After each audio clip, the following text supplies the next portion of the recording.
un petit bruit buccal subtilement dosé, le chip est en danger. Regardez-nous les chips. Salut à tous, ça fait 2 semaines que vous avez la chanson Gilet jaune dans la tête. Vous n'arrivez plus à dormir, ça devient problématique. Détendez-vous, respirez par le nez, vous écoutez le chip. Je m'appelle François Oulac et comme d'habitude, je suis accompagné de Mélanie Manga. Salut. Et de Kevin Donna. Bonsoir. Pour cet épisode, on a des invités très spéciaux, parce qu'il s'agit de vous, les auditeurs du chip. Est-ce que vous êtes là ce soir? Faites du bruit. C'est pas mal. Ah, ça va, ils sont là, ils sont là. J'ai un petit rêve personnel, un petit fantasme. Pendant que j'ai un public à Kiamako, je vais en profiter. Je vais vous redemander de faire du bruit, un petit peu plus fort pendant qu'on y est. Comme ça, les micros vont bien capter. Et au lieu de vous appeler les auditeurs du chip, je vais vous appeler l'Olympia. C'est juste un délire, ok? Vous jouez le jeu? Vous jouez le jeu? Alors, l'Olympia, vous êtes là? Ouais! J'ai fait l'Olympia. Merci beaucoup d'être là. On est super content de faire cette première émission live avec vous. C'est la première fois qu'on fait un exercice du genre, donc on va vous demander d'être un petit peu indulgent. On est un petit peu stressé. Non, pas du tout. Mélanie a failli ne pas venir du tout. On a failli faire le chip à 2 avec Kevin.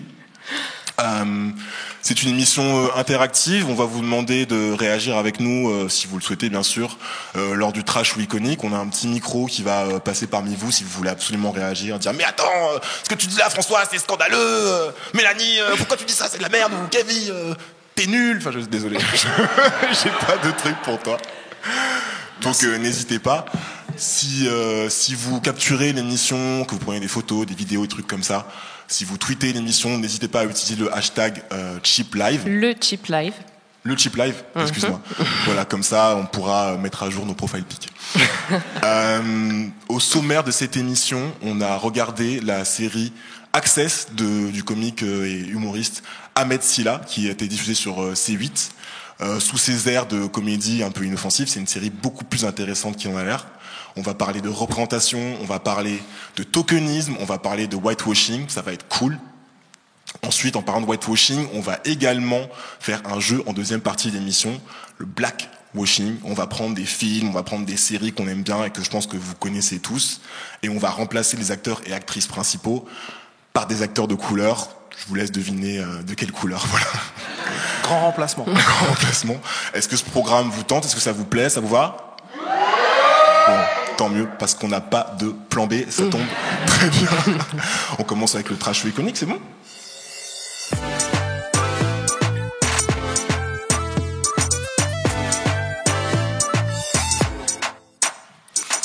Alors, le trash iconique, c'est moi qui va commencer. Cette semaine, je vais juste vous poser la question parce qu'on en profite, on est entre nous. Vous avez vu le trailer d'Avengers Infinity War qui est tombé? Vous l'avez trouvé trash ou plutôt iconique? Ouais, la salle est partagée. Si vous voulez, qui a trouvé ça trash? Qui a trouvé ça iconique? Si, lui, là, le monsieur. Là. Il a les 2 opinions. Les deux. Oui, donc j'ai trouvé le trailer assez iconique, puisque c'est le meilleur film de tous les temps. Très équilibré, ouais. Voilà, c'est tout. Comme avis. Ok. Eh ben, moi, je vais vous dire pourquoi j'ai trouvé que Thanos et par extension, du coup, Marvel et Disney méritent un trash. La raison, en fait, de mon courroux, c'est ce trailer qui vient de sortir, du coup. Donc, on va en écouter un petit bout. Thanos a fait exactement ce qu'il avait promis. Il a anéanti 50% de tous les êtres vivants. Et aussi 95% des acteurs noirs du MCU, hein, on peut le dire. Alors, moi, je pense en fait que ce qui s'est passé, c'est que les cols blancs de Disney et de Marvel, ils n'avaient pas prévu que Black Panther, ça allait être un phénomène de société, en fait. On peut rappeler que ça a rapporté 1 milliard et 350 millions de dollars au box-office en 2018, ce qui est quand même pas rien.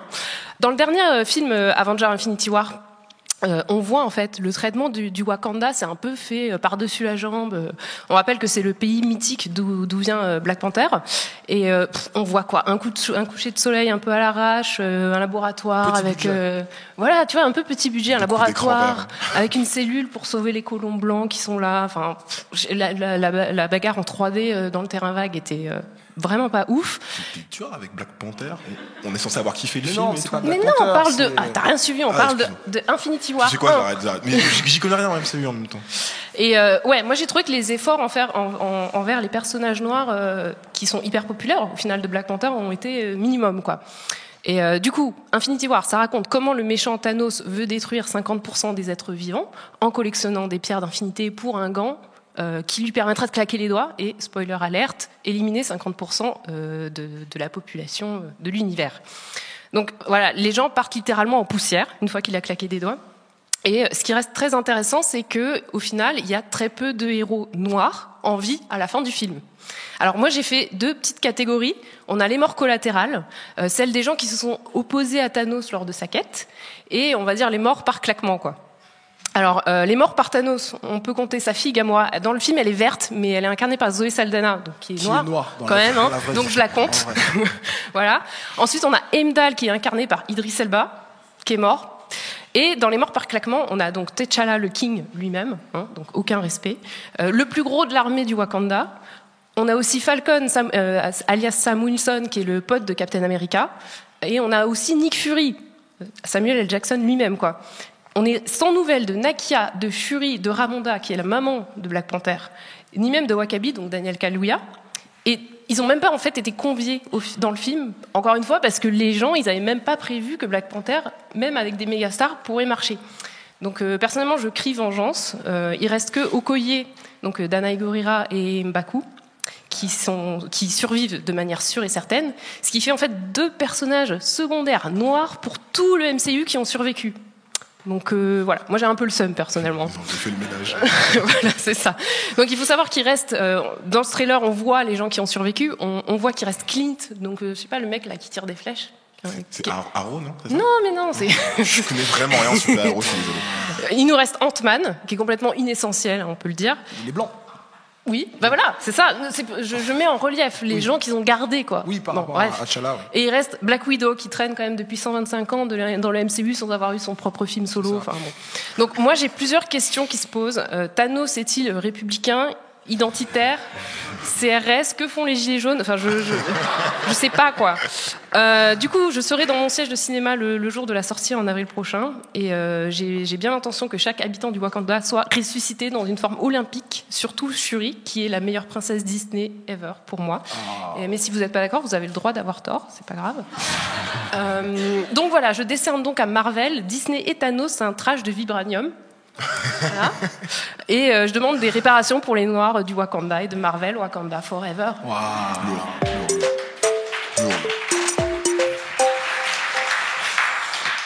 Moi, mon iconique, cette quinzaine, il est belge. Est-ce qu'il y a des Belges dans la salle, par hasard? Et la Belgique. J'aime bien la Belgique. J'ai vu les chiffres du chip et apparemment, c'est le 2e pays où on nous écoute le plus. Donc, bisous la Belgique. Bref, mon iconique cette semaine, c'est une jeune femme qui s'appelle Laura Sengi-Yumva. Elle est belge et rwandaise. Et j'ai entendu parler de son initiative dans une excellente émission de France Inter qui s'appelle Full Continental, présentée par Caroline Gillet, belge elle-même. Laura, donc l'héroïne du jour, fait ce qu'elle appelle de l'artivisme, entre l'art et l'activisme. Et en fait, il y a quelques jours, c'était la Saint-Nicolas, et en Belgique et aux Pays-Bas, la Saint-Nicolas, c'est un peu le mois du blackface, c'est gratuit. Donc je résume si vous connaissez pas. La Saint-Nicolas, la fête de la Saint-Nicolas, donc on a ce personnage qui est toujours accompagné de son collègue de travail / esclave, ça dépend des versions, Zwarte Piet, Pierre le Noir, et Pierre le Noir punit les enfants méchants. Mel, tu voulais qu'on demande en trash ou iconique, est-ce que le blackface c'est trash? Non, c'est Ou pas iconique? Je sais pas. Mais en tout cas, ça cause beaucoup de débats et de colère. Et cette artiste, Laura, elle veut pas supprimer la tradition, mais elle veut la faire évoluer. Et donc pour elle, le problème, c'est que si le seul personnage noir du folklore belge, c'est Zwarte Piet, il est le seul noir, il est méchant, c'est un esclave, il vient punir les enfants qui n'ont pas été sages, ça fait beaucoup. Donc on enseigne aux enfants à avoir peur du noir. Et on pense même pas aux conséquences que ça peut avoir sur les enfants noirs eux-mêmes. Donc du coup, elle a créé une sorte d'alternative qui s'appelle Queen Nicolas. C'est comme Saint-Nicolas, elle apporte des cadeaux aux enfants. Comme si Saint-Nicolas apporte une mitre. Est-ce que vous savez ce que c'est une mitre? Un animal? Je savais pas non plus. Non, C'est une sorte de c'est un couvre-chef. C'est le couvre-chef des évêques. Et donc du coup, elle réinterprète complètement Saint-Nicolas. Ouais, donc c'est la mythe de Queen Nicolas. Saint-Nicolas a une mitre. Queen Nicolas a une mitre de forme un peu plus vulvique. Fête de cheveux, un peu parce que t'as tout ce symbole sur la barbe blanche, tu vois. En fait, l'homme blanc est célébré même dans tous ses attributs physiques, tu vois. Et donc, faire la mitre en cheveux, c'était un peu une réinterprétation de la barbe blanche et une façon de aussi avoir une célébration capillaire, on va dire, du personnage. Donc c'est un peu inspiré des tressages et des tissages, donc c'est plus un tissage sur une structure, quoi, avec des perles et voilà. Donc en fait, pour Laura, la question capillaire a été assez fondamentale dans sa question parce qu'elle porte des dreadlocks à la ville quand elle n'est pas à Queen Nicolas. Donc c'est pas toujours facile, notamment dans le milieu professionnel. Et puis dans l'ensemble, dans cet épisode de Fou Continental, il pousse une belle réflexion sur la ville de Bruxelles, très cosmopolite. Laura affiche une belle volonté d'inclusivité. Elle parle de créolisation de Bruxelles. Elle mentionne la présence de nombreuses communautés linguistiques, religieuses, etc. On peut dire qu'en Belgique, le multiculturalisme est omniprésent, fort comme congolais dans rue de Bruxelles. Bref, l'initiative de Laura est super cool. J'ai trouvé ça farfelu, osé et nécessaire, finalement très belge.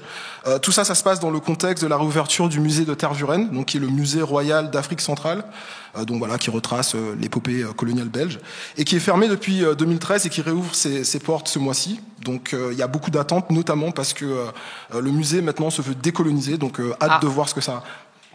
On attend. Hâte de visiter ça et de voir ça par moi-même. Donc félicitations à Laura et c'est cool.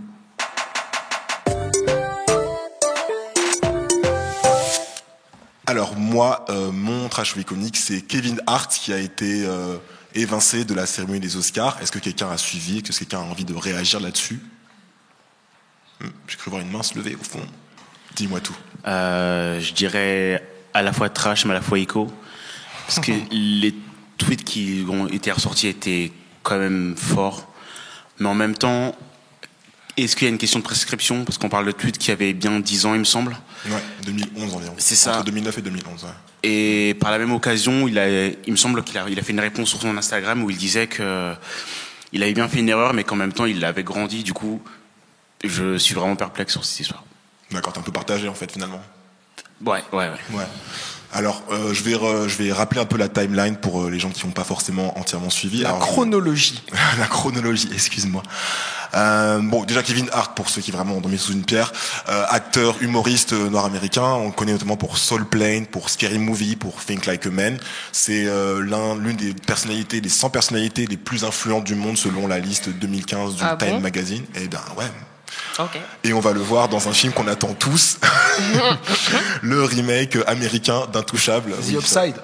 Ouais, ça va être génial. J'attends de pas du tout gênant, je suis sûre. J'attends de le voir jouer Omar Sy.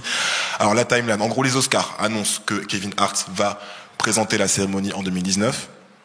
Les tweets sont exhumés par les internets. À ce moment-là, les Oscars disent à Kevin Hart, écoute mec, tu t'excuses ou sinon tu peux pas présenter la cérémonie. Mais on peut expliquer c'est quoi le contenu des tweets? Alors il y a un tweet notamment dans lequel il dit que si jamais il découvrait que son fils était gay, il lui casserait la maison de poupée sur la tête parce que vraiment c'est trop gay. Ce qu'on peut aussi rajouter, et du coup je réponds à tes interrogations, c'est qu'en plus des tweets qui c'est vrai peuvent être à la rigueur, on peut dire ah oui mais il y a prescription, ah oui c'est des blagues. Kevin Hart est quand même connu pour avoir un long historique d'humour homophobe pas toujours bien placé, que ce soit en interview, dans des sketchs, mais également dans des films. Il a joué dans un film avec Will Ferrell dont j'ai oublié le nom. Get Hard. Merci, Get Hard, qui en gros a été décrit notamment par le New York Times comme une longue heure 40 de gay humor panic, de gay panic humor, c'est-à-dire cet humour qui est basé sur le fait que oh là là, mon ami est hétéro, peut-être qu'il est gay et du coup peut-être qu'il va vouloir me violer dans les vestiaires, qui fait plus rire grand monde depuis 1950. Donc voilà, en gros, disons que Kevin Hart, il a 1998. Du coup, Kevin Hart, voilà, il a un CV un peu lourd qui se limite pas à ses tweets. Donc bon. Et donc voilà, les Oscars disent à Kevin Hart, tu t'excuses ou sinon tu back down. Kevin Hart à ce moment-là dit non, je refuse de m'excuser, ce serait finalement m'incriminer. Et donc comme ce sont des vieux tweets et que j'ai évolué, ben non, je m'excuse pas. Et puis finalement le temps passe, il finit par abandonner et à déclarer qu'il abandonne la présentation des Oscars et il s'excuse quand même sur Twitter pour avoir blessé la communauté LGBT. Ça c'est le premier acte. Ensuite, on a donc déjà là on commence avec un petit trash, n'est-ce pas? Ensuite, on a Michael Che, qui est également un humoriste de stand-up. Je sais pas si vous avez vu son stand-up. Kevin, je sais que tu l'as vu. Michael Che Matters sur Netflix. Soit dit en passant, il est excellent, mettez-le. Michael Che, non mais c'est vrai en plus. Il y a rien de problématique, tu vois, dans son stand-up. Mais Michael Che donc se vole à la défense de Kevin Hart, dit que si Kevin n'est pas assez clean pour présenter les Oscars, aucun comédien noir ne peut être assez clean. Kevin, c'est vraiment l'homme de la situation. Le problème, c'est qu'en fait, ouais, enfin moi Michael Che, j'ai vraiment du mal avec lui, mais cette défense de dire personne n'est clean, tout le monde est homophobe, donc vous trouverez, enfin, ouais, il me fatigue ce mec en fait. Mais franchement, je me prononce pas là-dessus. Le truc, c'est qu'en fait, Michael Che, il est aussi connu pour avoir défendu un autre humoriste, Louis C.K., lorsque celui-ci était accusé d'agression sexuelle. Donc, comment dire, toujours dans les bons coups, quoi. Voilà, le gars. Donc voilà, tu défends Kevin Hart, mais en fait, toi aussi, t'es un petit peu problématique sur les bords. Donc, encore un trash. Ensuite, on a Nick Cannon, producteur, businessman, rappeur un peu humoriste sur les bords afro-américains. Surtout connu pour être l'ex-mari de Mariah Carey, quand même. Pas surtout, mais aussi. Enfin, moi, c'est comme ça que je le connais. Ça dépend pour qui. On n'a pas la même culture, même. Qui vole également au secours de Kevin Hart et qui dit comment ça se fait que vous annulez Kevin Hart. Regardez toutes ces humoristes blanches, des femmes blanches qui ont des tweets homophobes. Il cite notamment des tweets de Amy Schumer, qu'on a tous déjà annulé. Donc oui, next. Amy Schumer, comment elle s'appelle Sarah Silverman et que j'aimais bien en plus Chelsea Handler qui utilise tout le mot fag, le mot tapette dans leurs tweets. Ils disent voilà, si lui n'a plus le droit de présenter les Oscars, qu'est-ce que vous faites de ces femmes-là? Le problème, c'est que mec, on n'a pas demandé à ces femmes-là de présenter les Oscars, donc ok, ce que dit c'est problématique, mais encore une fois, this is not the point. Donc ça non plus, ça va pas. Bon bref, il y a un peu une réaction en chaîne de gens un peu trash ou un peu à côté de la plaque qui ont essayé de tous défendre plus ou moins Kevin Hart sans succès, Kevin Hart inclus. Et donc dans ce grand shitstorm, moi ce que je me demande c'est qui en fait va décerner le vrai trash, enfin le plus gros on va dire de la situation, c'est l'Académie des Oscars elle-même en fait. Parce que finalement, si l'Académie des Oscars se souciait vraiment de justice sociale, déjà on sait que l'Académie des Oscars a un gros problème d'inclusivité, Oscar So White en 2016 notamment, beaucoup de présentateurs également de la cérémonie qui ont dit des choses très controversées. Je pense à Chris Rock et sa blague sur les Asiates, je pense à Seth MacFarlane qui était un peu borderline aussi. Bref, les Oscars. La Land qui a gagné des prix. La Land qui a gagné des prix. C'est pas la même chose. Hein. Si les Oscars si les Oscars se souciaient de justice sociale et s'ils en avaient vraiment quelque chose à foutre de l'homophobie supposée de Kevin Hart, déjà ils n'auraient pas dit à Kevin Hart excuse-toi et tu pourras avoir le job. Ils auraient dit Kevin, tu es homophobe, tu ne présentes pas la cérémonie. Là ils lui ont dit bah si tu t'excuses c'est bon, ça passe. Donc déjà il y a un gros problème, on voit que c'est une pure hypocrisie et que c'est une question de communication finalement. Bah après, moi je veux juste rajouter que les Oscars, il y a une très forte, enfin c'est quand même le truc des gays quoi. Enfin les Oscars c'est the Gay Super Bowl. C'est souvent sous-titré comme ça. Enfin, et du coup, c'est vrai que si tu offenses la communauté gay, qui quand même, enfin, il y a peu de gens qui regardent les Oscars, mais tu vois, enfin, cette communauté-là, elle tweet, elle regarde, et du coup, enfin, déjà, tu te tires une balle dans le pied dès le début, quoi.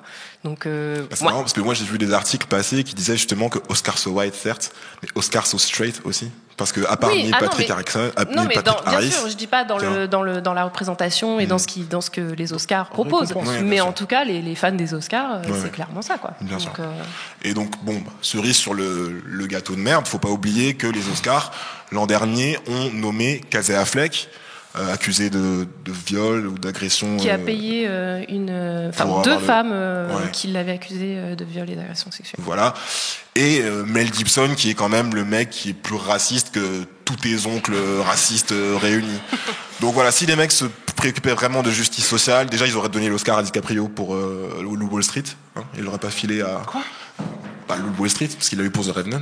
Mais qui est-ce qu'il a eu qui est-ce qu'il a eu cette année-là le mec qui a fait le film, le biopic sur Stephen Hawking. Ah oui. Comment il s'appelle déjà Benedict... Non, pas Cumberbatch. Ah oui, Voilà, Eddie c'est ça. Redmayne. Exactement, Eddie Redmayne. Donc bref, première injustice. Donc voilà, bref, en gros, les Oscars sont finalement les plus problématiques et je pense qu'il faut pas se tromper d'ennemi. Kevin Hart ne mérite pas de présenter les Oscars, il y a aucun souci avec ça, mais faut s'en prendre aux hommes, mais faut aussi et surtout s'en prendre aux institutions et aux injustices systémiques qui permettent justement à ces hommes problématiques de continuer à exister et à prospérer. Voilà.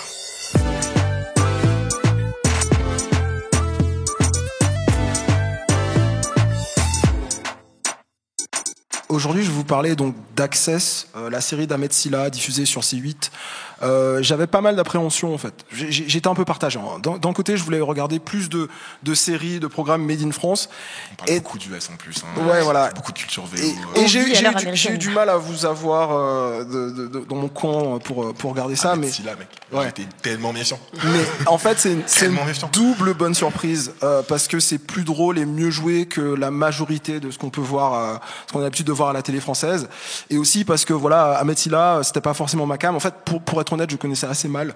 Je partais avec assez peu d'attentes. J'étais pas vraiment conquis. Alors du coup, de quoi ça parle? Ça parle d'un jeune homme qui s'appelle Yanis Traoré, qui est un YouTuber qui se fait recruter en tant qu'acteur, mais aussi en tant que co-scénariste sur une émission un peu pourrie qui passe sur le câble et qui s'appelle perte de vitesse, En perte de vitesse. Voilà, donc c'est le nouveau souffle et ça s'appelle Sketch et Associés. Non mais sérieux, qu'est-ce qu'il faut que je fasse pour qu'une fois dans votre vie, vous soyez fiers de moi?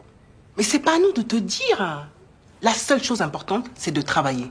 Hein? Peu importe ce que tu fais. Mais je travaille, maman. Je travaille. Non. Tu gagnes de l'argent, nuance. C'est pas pareil que travailler. Ah, parce que être acteur, c'est pas un vrai métier peut-être. Omar Sy, c'est pas un vrai métier. Il a dit Omar Sy. Quand je te dis qu'il se la raconte, c'est le chapeau, ça. On parle de Porsche chez l'Access, on parle de Porsche dans Le générique aussi, il est pas mal. Ouais, le générique est pas mal Ouais. et le monsieur qui le remet à sa place, c'est donc son père qui est joué par MC Jean Gabin. Meilleur rôle, les parents. Le rappeur. Il est excellent. Ouais, les parents sont très Et très la maman, forts. c'est Princesse Erika. Et la maman, c'est Princesse Erika, donc ça donne quelque chose d'assez Très content fort. qu'elle se soit extirpée de ce rôle et qu'elle a arrêté, enfin qu'elle soit extirpée de Camping Paradis. Je sais pas si vous avez déjà maté ce truc Non. sur TF1. C'est bien continuer à ne pas le mater du coup. Mais ouais. Je n'ai pas la connaissance. Tout ne m'a pas fait rire, mais ça monte en puissance. J'ai trouvé ça intelligent, osé. Le rythme est original, c'est référencé. Je trouve qu'il maîtrise bien le malaise. Il y a certains moments, on dirait un peu du Éric Judor dans Platane, pour ceux qui connaissent. C'est pas non plus un sauveur, il est pas toujours aimable. Il est radin. C'est pas un magical Negro qui arrive et qui va résoudre tous les problèmes. D'un claquement de doigts. Et puis aussi, le casting est bluffant. Je pense notamment au personnage de Michel, joué par Olivier Charasson, qui offre quelques-unes des plus belles scènes, des scènes les plus mémorables de la saison. Je pense à l'épisode 7, où ils vont tourner un sketch en cité, et ça tourne mal. Donc Michel, un homme blanc, veut faire un discours fédérateur à la française, et ça donne ça. Alors ok, j'entends dire ici et là que vous seriez des citoyens de seconde zone, qu'il y aurait votre France et qu'il y aurait la nôtre. Mais non, c'est ça la France, dans toute sa diversité, avec ses jambons, avec ses maniocs. Voilà la France que j'aime. Alors non, vous n'êtes pas des négros. Non, vous n'êtes pas des bougnoules. Vous n'êtes pas des picots. Vous n'êtes pas des melons ou je sais pas quoi là. Vous avez la chance d'avoir des origines. Vous avez un petit parfum d'ailleurs. On peut tous être fiers d'être français. Ouais, ferme ta gueule, c'est bon, on a compris. François et Mélanie, des réactions? À chaud comme ça, magnifique. Ce passage, il est trop bien. De toute façon, tout l'épisode, c'est l'épisode 7, je crois, où ils vont tourner justement dans le quartier de Yanis, du coup, le personnage d'Ahmed Silla. Il est mortel parce que ça, enfin, je sais pas si tu voulais en parler, mais ça résume bien l'esprit de la série qui vraiment est tout le temps, enfin, la série, c'est un peu un truc d'équilibriste entre malaise et ouais, voilà, on passe notre temps à faire ça, quoi. En fait, ce qui est fort, je trouve, dans cette série, c'est que du coup, c'est une série qui parle de télé, donc c'est assez méta. On se glisse dans la salle d'écriture. Ce qui m'a particulièrement plu avec ce procédé, c'est que Ahmed Silla, dans cette série, il s'attaque justement au concept de token, donc de minority token. Donc le token, ça veut littéralement dire un jeton, mais en vrai, la traduction, ce serait plutôt cache-misère ou poudre aux yeux. Donc le tokenisme, c'est un peu un procédé où on recrute une personne de couleur pour faire taire des pour mettre un peu accusations d'épices de racisme. Un peu aussi. Donc par exemple, on a un salarié d'origine camerounaise. Nous n'avons pas de problème de racisme au sein de cette entreprise.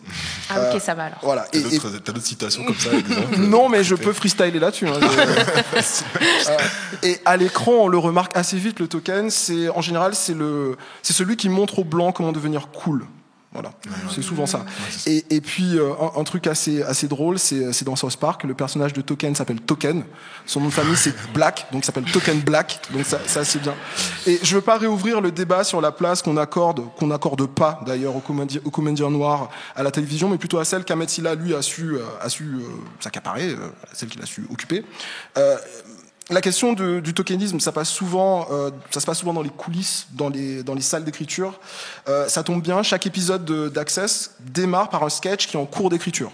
Donc les personnages en discutent. Et il y a un des premiers épisodes, qui a pas mal retenu notre attention, c'est celui où c'est une parodie des rap contenders, des battles de rap. Et donc le personnage de Yanis, le héros, qui est noir, se fait traiter de macaque. Ça fait rire tout le monde, presque tout le monde. Donc je vais toujours faire le même genre de rôle, quoi. Comment ça, le même genre de rôle? Je vais toujours faire le noir. Bon. C'est bon, ça va, c'est un sketch. Qu'est-ce que tu me fais là? Je sais pas, j'ai l'impression que depuis que je suis arrivé, les sketchs ils tournent toujours autour du même thème, tu vois. Attends, t'insinues quoi là? Tu vas quand même pas nous faire le coup du racisme, j'espère? D'autant que, petite précision, tu le sais peut-être pas, mais ma femme est d'origine sénégalaise. Ah, ça j'adore ça. Je suis pas raciste, mon chien est noir. Ouf, t'as un problème toi. T'as un problème. Non mais il a raison, c'est toi le raciste en vrai. Moi raciste? Tania, tu m'as bien regardé là? Bah ouais, pourquoi? Ça existe pas un noir raciste peut-être? Ah, c'est qu'un truc de blanc, c'est ça? Tu vois là, ça c'est raciste par exemple. Racisme, c'est pas. Dit-il, celui qui me traite de macaque dans les sketchs. Et il est où le problème? En quoi c'est raciste? Se poser la question. François, t'avais des réflexions, des choses à dire sur les salles d'écriture. Ouais, ça m'a beaucoup fait réfléchir, ça m'a beaucoup fait gamberger ce passage, et en règle générale le procédé de la série qui finalement est très méta, on va dire, sur la création. On parle beaucoup, à la fois dans les médias, entre nous, et puis même dans ce podcast, de la représentation des personnages de couleur et de minorité à l'écran, mais on n'en parle pas beaucoup, justement, de que deviennent ces personnes dans les salles d'écriture et derrière les caméras, en fait. Je trouve que ça met la lumière, justement, sur cette problématique qui est le manque de personnes noires dans les salles de scénario, les writers' room, comme ils disent en outre-Atlantique. Alors, il y a une étude de l'université UCLA qui a été commandée par The Hollywood Reporter en 2017, qui a balayé 234 séries américaines, tout network confondu, vous savez, à la fois de l'audiovisuel public, les chaînes du câble, les plateformes de streaming. Voilà, tout ça. Donc 234, c'est quand même un bon corpus. Et ils ont vu quel était le pourcentage d'écrivains et de scénaristes noirs dans les salles d'écriture de ces séries. Est-ce que vous voulez essayer de deviner? Est-ce que quelqu'un peut me hurler un chiffre comme ça? 45. C'était 4,8%, donc ouais, c'est quasiment 5%. On peut l'applaudir. Bravo, le juste prix. Bravo. 5%. Je pense que si vous enlevez Issa Rae et Power, 50 Cent, Power et Atlanta, ça en fait genre... Queen Sugar. Ouais. Voilà, ça en fait genre 3 Renois. Sachant que l'étude soulève également qu'il y a environ jamais plus de 2 personnes noires par salle. Donc sinon on doit les séparer. C'est ça, voilà, diviser pour mieux régner. Disons que le problème, c'est que moins les personnes noires sont nombreuses dans une salle d'écriture, plus il est difficile forcément pour elles d'imposer. Plus ils sont susceptibles de se retrouver dans des situations comme on a entendu dans l'extrait, en fait, où tout le monde dit mais non, c'est pas raciste, et toi t'es le seul noir et tu fais ok. Exactement, tu peux pas imposer tes choix, imposer ta vision finalement des personnages et de l'écriture. Donc si on n'a pas beaucoup de personnes noires qui écrivent les personnages, forcément à l'écran on va continuer à avoir des personnages noirs stéréotypés, comme c'est le cas dans toute la production française quasiment. Presque, pas complètement. Quasi. Quasiment. Alors évidemment, c'est toujours plus compliqué en France. Il n'y a pas de statistiques ethniques, il n'y a pas tellement de. Les writers' room tels qu'on les entend outre-Atlantique n'existent pas vraiment à proprement parler. Elles fonctionnent différemment. Elles fonctionnent différemment. Donc j'ai pas de chiffres sur le pourcentage des scénaristes noirs en France. Ce qui est sûr, je fais au doigt mouillé, c'est que c'est très peu. C'est mon estimation personnelle. Et tu peux faire de la recherche scientifique. Mais je crois que je suis prêt. Et puis du coup, je me suis demandé, mais justement, Access, est-ce que Access est une série noire? Est-ce que justement, qui écrit Access? Et alors, verdict. Qui est derrière Access? Bon bah, il s'avère que oui, c'est bel et bien Ahmed Silla, ça aurait pu ne pas être le cas. Ouais. La boîte de production qui produit donc Access, en partenariat avec C8 évidemment, c'est Alice Prod, donc Silla en anagramme, et donc c'est la boîte de prod de Ahmed Silla et de son grand frère Moussa Silla. Donc là non plus je suis pas sûr, corrigez-moi si vous avez des contre-exemples, corrigez-moi également si vous avez des contre-exemples, mais je crois que c'est la première série noire que je regarde en France, la première série. Je suis sûr qu'on va avoir des tweets vénères de mais vous avez pas parlé de cette série en 92. Et ma web série vous avez pas parlé de la web série à 100 vues Non, mais s'il y en a qui se nomment, mais voilà, je trouvais ça intéressant. Évidemment, ils ont été aidés dans l'écriture et dans le développement de la série, mais ça reste quand même eux qui ont les clés de la dimension créative. Je trouve ça important. Il y a une interview de Princesse Erika, justement, qui joue la mère de Ahmed Silla dans la série, sur Pure People, qui dit « Je suis très fier d'avoir participé à ce projet parce que c'est Ahmed Silla, c'est Alice Prod, donc déjà c'est des Renois. » Je vous la cite. Hein. Donc déjà c'est des Renois. Yes. J'aime pas trop dire ça, mais j'aime dire ça en vrai. C'est ce qu'elle dit. Et je trouve que c'est bien que à la production, à l'écriture, il y ait des personnes issues de l'immigration comme nous, qui ne soient pas juste devant les caméras à se faire filmer. Voilà, c'est ce que Princesse Erika dit de la série. Donc je pense que c'est quand même assez rare. Princesse pour être Erika écoute le chip. Je l'enjoins à le faire. Voilà, ça m'a juste inspiré ces réflexions-là sur la diversité. Je sais pas si vous avez des trucs. Ouais, moi je voulais juste rajouter qu'un truc sur cette série, moi qui m'a vraiment plu, c'est que j'ai vraiment ri. Je m'attendais pas, je m'attendais juste à observer la série, de dire ok, c'est des noirs qui l'ont fait, ok, il y a Ahmed Silla. Je sais que les jeunes adorent Ahmed Silla, les ados, en fait, il y a vraiment une vraie effervescence autour de ce mec. Mais quand j'ai vu la série, je me suis surprise à rigoler, quoi. Je me suis dit, mais c'est bien écrit. Alors, en termes de réalisation, je suis pas hyper fan, je trouve que c'est pas hyper bien filmé, mais c'est bien écrit, quoi. Non, mais c'est vraiment bien écrit et j'ai été très agréablement surprise. Donc, curiosité, t'as maté son stand-up qui est disponible sur Netflix? Bah, vous m'avez tous les deux dit que c'était un peu nul. Donc c'était une question rhétorique. Non. Du coup, tu l'as maté, t'en as pensé quoi? 17 minutes. 17 minutes. C'est du one-man show, c'est pas vraiment du stand-up. Ouais. J'ai un peu le sentiment que c'est entre du début de Jamel Debbouze et du Elise Moon commence à faire des sketchs et tout. Donc c'est un peu passé. C'est un peu ringos. C'est un peu ringos. Je reviens vite fait, je finis sur cette histoire de diversité dans les salles d'écriture. Je lisais un article assez intéressant qu'on vous mettra en lien dans la description de l'épisode. C'est une scénariste noire américaine qui travaille sur la série Atlanta et qui en gros fait une tribune pour raconter un peu à la fois les difficultés systémiques que la machine de Hollywood, qui est une machine très blanco-centrée et très bien huilée et très ancienne, la façon dont la machine de Hollywood a du mal à se renouveler parce qu'il y a plein de process, c'est des grosses machines, c'est des grosses structures qui du coup ont pas beaucoup de souplesse, qui n'ont pas le temps de s'adapter, on va dire, au temps. Et elle raconte également la richesse qu'on peut avoir dès qu'on met des personnes différentes du modèle classique dans les Mais dans d'ailleurs, les salles. c'est pas la seule femme de la Writers Room d'Atlanta. Il y a pas un truc comme ça? Non, au contraire, ils ont que des black writers. Attends. Oui, non, mais c'est pas la seule femme noire. Je crois que c'est ça. Et que chacun sa lutte. Elle disait. Ta sexualité, ça va 2 minutes. Et qu'elle disait que le fait d'être la seule femme noire, en plus dans une série qui est hyper exposée comme Atlanta, c'était assez surréaliste, quoi. Et on a tendance à voir la question de la diversité, vous avez entendu le AY à la fin, comme une sorte de choix politique pour faire plaisir aux minorités. Mais en fait, c'est pas ça. C'est juste une question d'essence et d'opportunité pour tout le monde.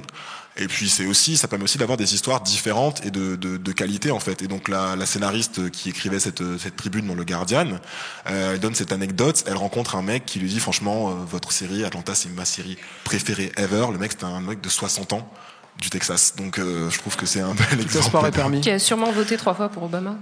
C'est ça. Mélanie, c'est la référence. Oui. Tu m'as envoyé un article qui est très très bien de The Undefeated. sur que sont devenus nos tokens des années 70, 80, 90, sur des personnages cultes de séries qui étaient un petit peu des stéréotypes, des archétypes de tokens. Tu peux nous en dire un petit peu plus ? Ouais. Alors l'article s'appelle De Dawson à Buffy, à Frasier à Seinfeld. Qu'est-il arrivé à ces acteurs noirs isolés et tokens ? Parce que en fait ça fonctionnait un peu différemment que ça fonctionne aujourd'hui les séries, en tout cas sur les années 70 à 90, c'était vraiment, il y avait les shows blancs et les shows noirs. Donc les noirs avaient des séries pour eux, entre guillemets, où ils étaient, mais qui étaient du coup moins... il y avait moins de budget, il y avait moins de moyens mis dans ces séries-là, mais il y avait donc les gros shows blancs qui se disaient on va prendre quand même de temps en temps quelques noirs. Donc cet article il est vraiment hyper bien parce que c'est le témoignage et les expériences d'acteurs noirs des années 80, enfin 70, 80, 90, même 2000, où ils étaient les seuls noirs sur les plateaux. Qu'est-ce que c'est Des exemples. Alors qu'est-ce que c'est ? Donc par exemple, on a Bianca Lawson qui a joué Kendra dans Buffy contre les vampires, qui à la base devait être castée dans un des rôles principaux, mais s'est retrouvée finalement castée dans 4 épisodes seulement avant d'être tuée à la fin. Elle devait jouer Cordelia, c'est ça ? Ouais, normalement elle aurait dû être castée, mais elle avait déjà le lead dans une autre série, donc Noir, elle a préféré une série noire, donc elle s'est dit, elle a fait plutôt que d'être un token dans un rôle secondaire, je vais prendre le lead dans la série noire, ce qui est un choix qui peut se justifier. Mais bon, elle a fait le mauvais choix parce que la série s'est arrêtée au bout de quelques épisodes, alors que Buffy, c'est devenu Buffy, quoi. Donc elle dit qu'à l'époque, elle réalisait même pas en fait quand elle jouait Kendra que ce que ça voulait dire en fait d'avoir un modèle de femme forte noire qui soit pas à courir derrière un petit copain, mais aujourd'hui encore, on vient la voir et on vient la remercier en fait d'avoir joué ce rôle. Il y a aussi Marcus Redmond qui était le docteur, enfin je sais même pas s'il était docteur, mais dans Docteur Doogie, la série avec Neil Patrick Harris des années 80. Pour avoir maté ça. Oui, c'est bien. Donc effectivement, cet acteur, il raconte plusieurs événements qui se sont passés, notamment le moment où il s'est battu pour qu'on enlève une ligne de dialogue d'un des scripts qui disait si cet animal touche mon fils, en parlant de lui. Et donc, apparemment, plusieurs personnes l'ont soutenu, mais c'est vrai que quand tu reçois le script et que tu es le seul acteur noir, tu te dis comment je vais faire, quoi. Et il raconte aussi que son personnage était beaucoup aidé, le personnage de Doogie Howser, du coup, à se sentir mieux. Par exemple, son personnage, il allait piquer des crises de colère, donc le Angry Black Man, et c'est l'autre qui allait arriver et lui dire t'inquiète pas, ça va aller mieux. Et du coup, ça permettait au héros blanc de dire mais en fait, de se valoriser, et de dire j'ai vraiment compris comment ils fonctionnent les noirs en fait.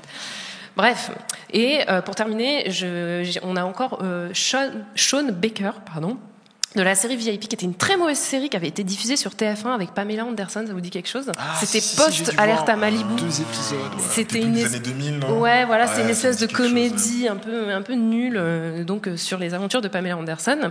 Et lui, très précisément, comme c'était une série un peu d'action, il raconte que le milieu des cascadeurs, en fait, discrimine. Et ça, c'est pas nouveau. Il y a pas mal d'articles qui parlent de ce milieu-là, qui discriminent notamment les femmes, qui utilisent des hommes, en fait, pour doubler des femmes dans les cascades, souvent. Mais du coup, il se trouve que ça discrimine aussi envers les personnes racisées, surprise. Et généralement, il raconte une tendance à penser que les cascadeurs noirs ne sont pas capables d'effectuer des cascades difficiles. Même là, c'est... Le racisme a des coins, des angles morts auxquels j'aurais même pas pensé, tu vois. D'habitude, la théorie raciste, c'est qu'au contraire, les hommes noirs, ils sont un peu plus athlétiques. Oui, mais pas pour ça. Tu vois, c'est de la force brute, tu vois, ils sont pas très intelligents. Bref. Racisme find a way, quoi. Voilà. Du coup, il préfère donc peindre un blanc en noir plutôt que d'embaucher un acteur noir pour faire une cascade. Donc blackface, au calme, tout va bien.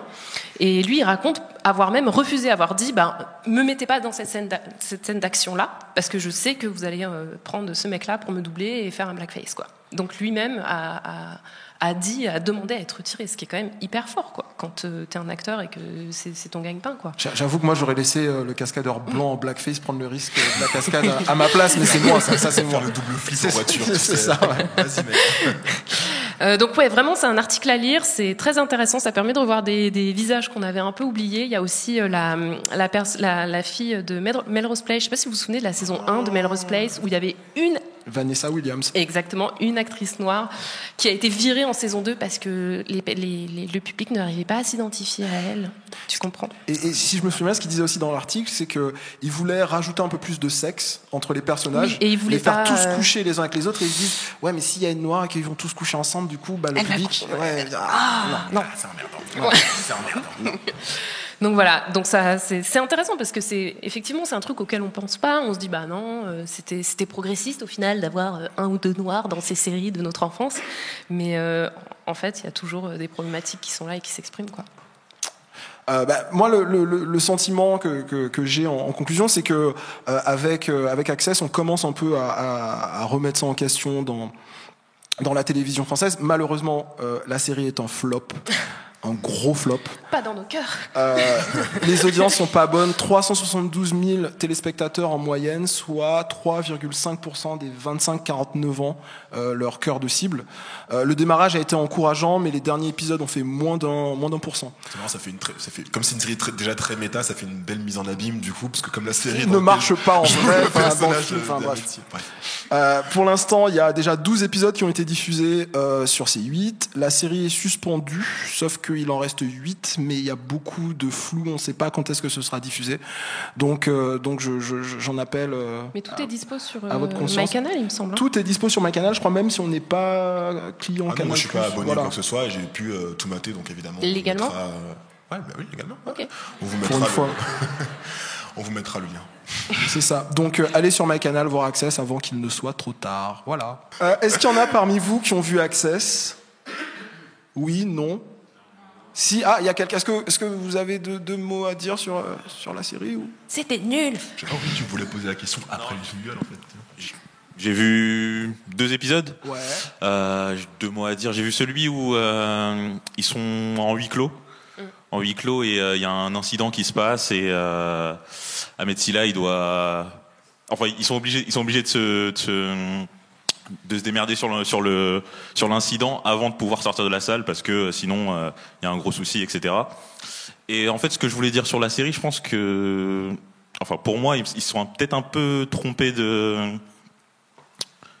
dans la manière de diffuser la série, c'est-à-dire qu'ils enchaînent beaucoup d'épisodes à la télé et c'est un peu compliqué de suivre 4 épisodes à la suite. Je crois que c'est 3 ou 4. Ouais, 3 ou 4, je sais pas, mais suivre 3-4 épisodes à la suite et ensuite après se remettre la semaine d'après. Je pense que c'est plus une série qui était peut-être plus destinée à peut-être un service de streaming ou autre chose et je pense que ça aurait peut-être plus de succès sur par exemple Netflix ou autre. Quand on voit à peu près les productions françaises sur Netflix, il y a rien de Il y a rien d'intéressant. C'est génial, arrête. Il y en a une qui vient de sortir, Plan Cœur, j'ai pas encore regardé, je sais pas ce que ça donne. Spoiler, c'est génial aussi. Non, on en a un petit peu discuté de Plan Cœur. Plan Cœur, c'est la rom-com, la comédie romantique de Netflix à casting français, et justement l'héroïne Zita, jouée par Zita Enro, est métisse, mais pour le coup, je trouve que ça rentre pas du tout dans l'écriture, ça change pas grand-chose. C'est une série française. Dans Access, il y a quelque chose d'assez drôle, c'est le personnage de Tom, qui est d'origine maghrébine, mais qui pour plein de raisons a décidé de s'appeler Tom, parce que c'est plus simple. Et je vois ça comme une sorte de petit taquet à toutes ces séries françaises où les actrices et les acteurs maghrébins s'appellent Charlotte, Delphine, Antoine. Vous pensez que je rigole, mais c'est vraiment vrai. Alison dans Hippocrate. Enfin ouais, c'est assez intéressant. Ouais. Parlons de l'interview même de Zita Enro justement. Tu vois. Qu'est-ce qui s'est passé déjà en gros, il y a une grosse semaine, il y a un journaliste de Paris Match qui a demandé à Zita Enro, je sais plus comment c'était formulé, mais en quoi c'était important, d'avoir un personnage de comédie romantique métisse. Est-ce que c'était un choix de politique ? Il y avait le mot politique qui a été prononcé par un journaliste, je crois. Hein. Ouais, et elle a mal pris. Elle a très mal pris. Ouais. Elle a appelé son agent. Je veux pas répondre. Mais elle s'est indignée, et je trouve qu'elle a eu raison dans une certaine mesure de s'indigner, parce que je trouve qu'on a tendance à voir, en même temps on en manque tellement en France que c'est un acte qui est forcément un petit peu politique, d'acteurs et d'actrices de couleur, mais elle a aussi raison de s'énerver dès que la présence de personnes noires quelque part est perçue comme un acte politique. Après, moi je trouve qu'elle a mal répondu dans le sens où elle aurait pu dire en fait la série parle pas de ça, next question quoi. Mais en fait le fait qu'elle s'énerve, qu'elle dise non mais je trouve ça scandaleux qu'en 2018 on me parle encore de mes origines, meuf, enfin ça va, redescends. Enfin, tu dis juste que t'as pas envie d'en parler. Enfin, j'ai pas aimé en fait cette réaction. Effectivement, il y a un problème. Elle dit même, si on en parle, c'est qu'il y a un problème dans le cinéma. Mais il y a un problème en même temps, tu vois. Ben oui, tu vois. Donc soit elle en parle pas et elle dit c'est pas le sujet, je veux pas en parler, mais ne pas prendre une espèce d'angle pour dire que non, il y a aucun problème, j'adore le cinéma français. La grande famille. C'est bon. Ouais. Elle t'a saoulé, c'est bon. On passe à autre chose. Next, quoi. Ouais. Quelqu'un d'autre veut réagir sur Access ou sur Planqueur peut-être? En mode. Bon, très bien. Voilà, le Chip Production vous présente son jeu. Je savais que j'allais pas réussir à garder mon sérieux. Le Chip Production vous présente le jeu du blackwashing, où en gros on a choisi chacun un film ou une série généralement culte et généralement peuplée de personnes caucasiennes, et on a remplacé les acteurs et les actrices principaux par des acteurs et des actrices noirs tout simplement. On va pouvoir également faire des petites diffusions sur l'écran qui est derrière, ce sera super, ça fera très diapo. Je vais commencer avec un petit film indé, je sais pas Intimiste. si vous connaissez. Ouais, c'est Sundance, c'est très Sundance, mais vous connaissez peut-être la musique. Ah oui, c'est Titanic. Voilà. Alors, du coup, j'ai séché mes larmes d'abord, parce que ensuite j'ai réfléchi à qui je pouvais mettre à la place de Jack. Bon, pour vous mettre dans le contexte un petit peu, à l'époque, Leonardo DiCaprio, c'est un jeune acteur de 22 ans au physique délicat qui rend la plupart des adolescentes complètement folles. À ce moment-là, en 97, quand Titanic sort, il s'est fait remarquer déjà du monde cinématographique, notamment grâce à Roméo plus Juliette de Baz Luhrmann. Il a également été nommé, je crois même qu'il a gagné un Oscar pour un film précédent. Non. Ouais, où il avait Non, il n'a pas gagné l'Oscar. Ah, pour le second Non, pour un second rôle, pas l'Oscar du meilleur acteur. Gilbert Grape. Voilà, Gilbert's Great, c'est ça. What Ah. is Gilbert's Great Eating, un truc comme ça. non, Gilbert Gilbert Grape en handicapé, VF, il me calmez-vous. Ouais, Gilbert Grape. Bref. Mais c'est pas encore, à ce moment-là, la star planétaire qu'on connaît. C'est justement grâce à Titanic que ça va devenir la star qu'on connaît. Donc du coup, moi, je cherchais quelqu'un qui ait cette aura de pop star adolescente, tu sais, le genre de mec qu'on de a sur... Health Trop. Ouais, tu sais, en mode couve de fan 2, tu vois, fan 2 magazine. Sur les posters de toutes les chambres. Et du coup, j'ai trouvé ce jeune homme. Je sais pas si vous le reconnaissez. Merci, c'est bien. Merci pour les connoisseurs de la soirée. Il s'agit en effet de Tyree Jackson, le neveu de Michael Jackson et le membre des 3T. Vous vous souvenez peut-être de ce tube.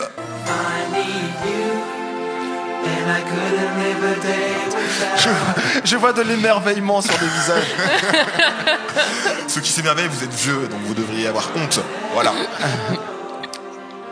À la sortie de Titanic en 97, I Need You est sorti depuis environ un an sur l'album Brotherhood, donc des 3T, qui a été produit, executive produced par Michael Jackson. The one, the only. The one, the only, bien sûr. Bon, l'album va se vendre à 3 millions de copies dans le monde entier, mais en vrai c'est un peu un flop parce que il a été à la place au 120e, à 127, excusez-moi, je vais y arriver, à la 127. Merci, mais la 127e place du Billboard, ce qui est quand même un énorme flop. Mais il va quand même bien se vendre à l'étranger. Voilà, je me suis dit que j'aurais bien vu Tyree Jackson avec cette petite gueule d'ange faire le rôle de Jack dans le film. On découvre tes goûts, c'est cool. Il aurait fait un meilleur choix de carrière et peut-être qu'il serait encore là aujourd'hui. Voilà. Ensuite, on a donc Rose, Kate Winslet. Elle était très belle. Moi, j'ai choisi une actrice qui était également vraiment culte dans les années 90. Je vous la mets tout de suite. Bien sûr, Halle Berry, je vous le dis tout de suite. Elle a 10 ans de plus en fait que Kate Winslet, mais bon, déjà elle en fait 10 de moins, donc Black Don't Crack, ça passe. T'aurais même pu prendre Angela Bassett. Franchement, ouais. Et franchement.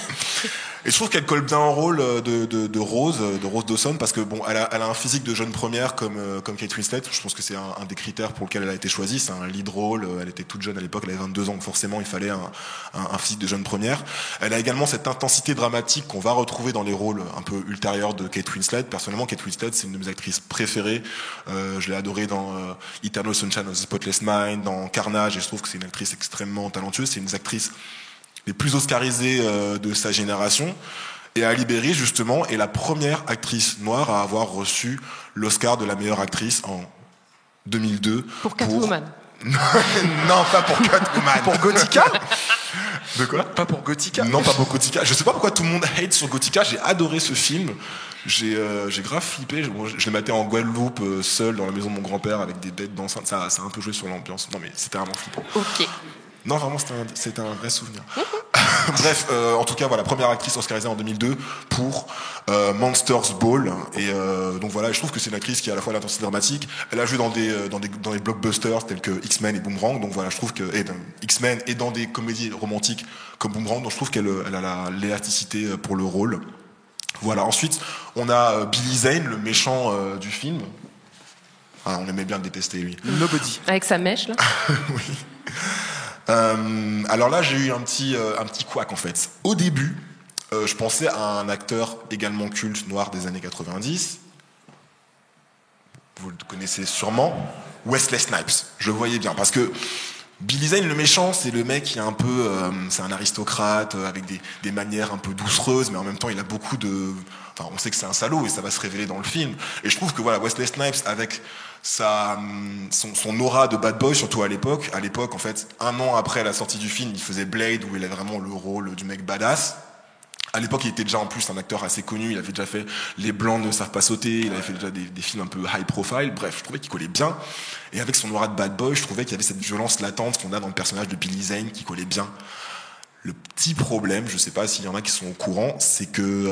Il a pas payé ses impôts, non? Il a pas eu un... Oui, il a été en prison parce qu'il a pas payé ses impôts. Mais c'est pas ça le problème. Ah, ok. Mais c'est un autre problème. En fait, je sais pas si vous savez, mais Halle Berry, elle est quasiment sourde de l'oreille droite depuis le milieu des années 90. Ah. C'est pas sur un tournage Non, c'est pas sur un tournage. Mec. C'est suite à des violences subies par son compagnon. On n'a jamais su qui c'était. Halle Berry n'a jamais voulu confirmer l'identité du mystérieux compagnon, mais la rumeur persistante dans le showbiz veut que ce soit Wesley Snipes. Justement. Donc je me suis dit, bon, Wesley Snipes et Halle Berry sur un même plateau de tournage, ça va pas trop le faire. Et du coup, j'ai changé de mon fusil d'épaule et j'ai pris ce monsieur qui est tout à fait joli, qui s'appelle Jamie Foxx. J'ai une objection, normalement c'est le rôle féminin qu'on change. On garde l'acteur et s'il y a un problème entre les deux, c'est la femme qu'on vire. Hein. C'est pas faux. Ouais, bon. C'est vrai, en plus, c'est sûrement ce qui se serait passé. Hein. C'est vrai, non mais c'est vrai que ça. Bon, bref, j'ai pris Jamie Foxx parce que je trouve qu'il porte bien le smoking. Et il a juste 1 an de moins que Billy Zane, donc voilà, il collait bien. Et à l'époque, en 97, bon, c'était surtout un comique de stand-up, il faisait également des films humoristiques. Et en 97, année de sortie de Titanic, il était à l'affiche d'un gros navet appelé Booty Call avec Vivica Fox. Voilà, donc je pense qu'il aurait fait un meilleur choix avec Titanic. Voilà pour moi. Alors moi, mon choix, c'est pour tous les geeks de la salle, ce qui est à peu près tout le monde aujourd'hui en 2018, on va pas se mentir.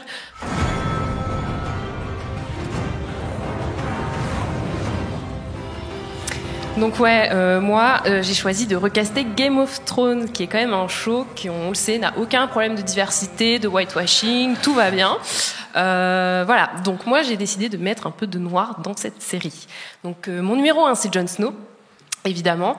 J'avais envie de commencer avec un peu la figure christique de la série. Et dans sa version blackwashing, j'ai choisi un jeune homme qui s'appelle Brandon Peeble, que vous avez déjà vu sûrement dans Dear White People, puisque c'est Troy qui joue, donc il joue le rôle de Troy dans le film et la série.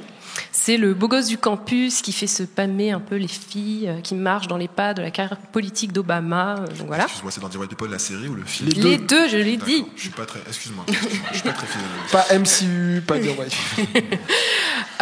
Du coup, Jon Snow, c'est plutôt, enfin, c'est pas le même type de carrière politique que Troy, c'est plus Mike Pence, mais voilà, je trouvais que ça se recoupait bien, le côté beau gosse qui se lance à la conquête du monde. Et physiquement aussi, ça se recoupe. Hein. Il y a la mâchoire carrée, les pectoraux l'air torturé mais pensif. Dans son cas, c'est plutôt dû à la bœuf dans la série. Alors, Brandon, je pense qu'il assurait aussi bien au duel à l'épée, dans la bataille des bâtards, tout ça. Je pense qu'il serait au taquet.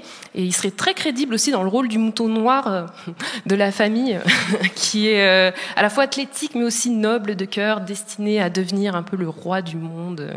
Alors, même s'il n'a pas eu autant de rôles d'action que Kit Harington, mais je sais pas, vous avez vu Pompéi Ah, le film avec Kit Harington. Non.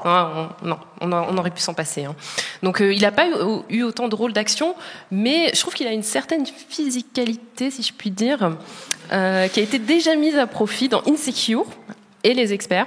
Et voilà, je sais pas, je peux terminer sur son physique aussi. On le voit dans l'Insecure, je suis vraiment désolé, je suis à la place. On va vraiment dans la première saison. Dans la première saison, mais c'était très furtif. C'est un caméo, quoi. Ouais. Ok, d'accord.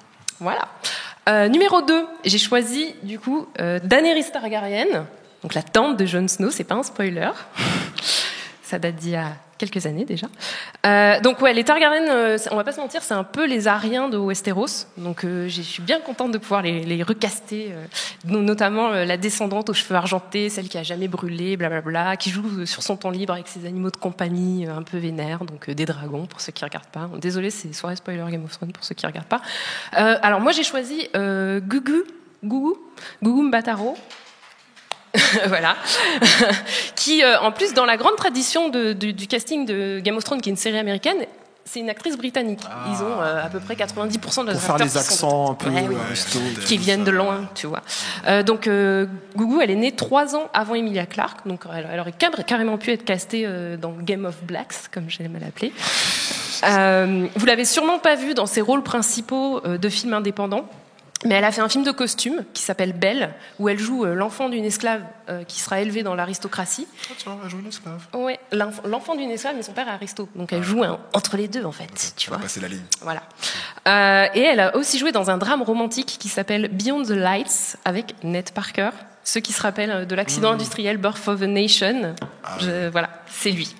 Et donc elle a joué dans ces 2 films-là qui ont été pas mal primés, mais qui sont un peu passés sous le radar. Par contre, il y a quand même environ 95% de chances que vous l'ayez vu dans Black Mirror, dans l'un des épisodes les plus iconiques de la série qui s'appelle San Junipero. Junipero, ouais. Exactement, où elle incarne Kelly, qui est la moitié d'un couple lesbien à travers les décennies 80, 90, 2000, 2010. Je n'en dis pas plus. Du coup, pour récapituler, Gugu, elle est belle, elle sait tout jouer. Elle sait jouer le drame, l'humour, la colère. Elle a un côté reine, régale. Donc, qu'on m'amène Gugu, quoi. Moi, je la veux.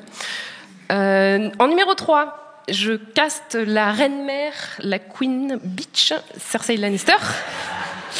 Alors, le match pour Cersei, ça a été serré parce que j'ai longtemps hésité entre Taraji P. Henson et Viola Davis, qui n'ont que 5 ans d'écart, 1970 contre 1965. Taraji, elle a le côté bitch de Cookie dans Empire, qu'on a tous vu. Mais Viola, elle a le côté reine autoritaire qui force le respect un peu. Et Cersei, c'est un mélange des deux, en fait. Du coup, la balance, elle a quand même finalement penché du côté de Viola Davis, parce que Viola, pour moi, c'est une reine IRL, quoi, in real life. Il faut savoir qu'elle a presque un négote, donc un Emmy, Grammy, Oscar, Tony, il lui manque juste le Grammy. Et dans une négote. Un négote. Je connaissais pas du tout ce terme. Eh ben voilà, vous apprenez quelque chose. Et quand on lui a parlé de son négote, qu'elle avait presque, elle a dit oui, bon, ok, je sais pas du tout chanter, mais peut-être que je ferai un album de spoken word avec Kanye West. Donc, voilà. Je paye de l'argent réel, pas des bitcoins, du vrai argent pour voir ça. Donc son premier grand rôle qui lui a valu une nomination aux Oscars, c'était en 2011, l'année de la première saison de Game of Thrones, pour le film The Help. Elle a quand même fini à la télé dans Murder, grâce au rôle de l'avocate aux dents longues Annalise Keating, la série qui lui a obtenu un Emmy Award. Donc il n'y a pas de doute sur les compétences d'actrice de Viola Davis. On sait que c'est une goat aujourd'hui. Francis, incroyable. Francis. Et c'est pour Francis qu'elle a eu l'Oscar finalement. Ouais, c'est vrai. Elle a aujourd'hui 53 ans. Lena Headey qui incarne Cersei, elle en a 45. Donc pareil, Black Don't Crack, Viola Davis en Cersei Lannister, moi j'achète personnellement. Ça passe. Voilà. Et en numéro 4, mon dernier personnage, c'est un peu in memoriam parce que ça fait quand même longtemps qu'il a claqué. On va recaster Ned Stark. Voilà.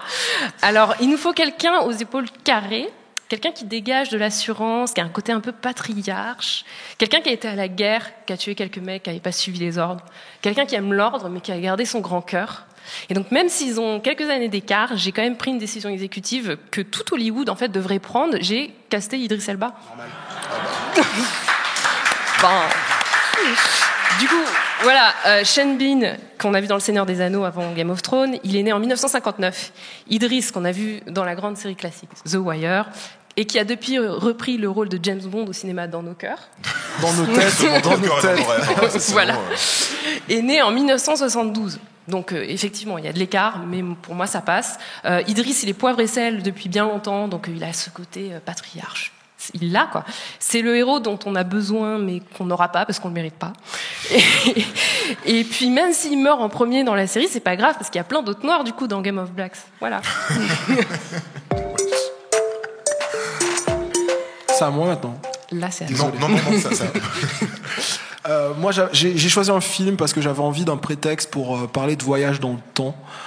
Donc j'ai choisi un classique.